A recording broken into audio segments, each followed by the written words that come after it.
we're talking about that, dissolved water also does have an effect on additives. Most definitely.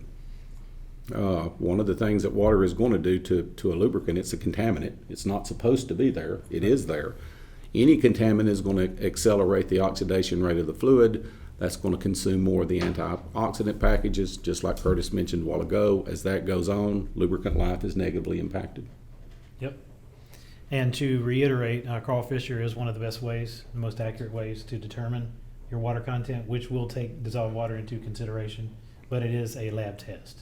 So Correct. it's not Unfortunately, something you can do. today there is no way to truly measure in real time the total amount. You can measure water as a percent of humidity within the fluid, which 100% humidity is saturation. You now have free water, but there's not a device other than a Carl Fisher, to my knowledge, that can tell you how much free water exists. Right. You comment on it? It comes down to understanding that, like Richard said, water is a contaminant in oil. And the reason it's a contaminant, one, it's not supposed to be there, but two, it causes damage. It's going to damage the oil, it's going to damage the equipment. Now, how much it's going to damage and how quickly it's going to damage is going to have to do with the amount that's there, but it's still having a negative effect.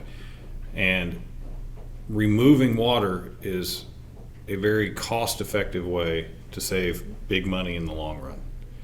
When you're having to get rid of oil 5 or 10 years sooner than you would if you had kept it dry, and you're having to deal with the disposal cost, even if it didn't necessarily affect the life of the equipment itself, that's a major expense. There's downtime, there's labor, there's disposal costs. And the goal when you're managing your fluids is to minimize all the costs, to improve all of your efficiencies.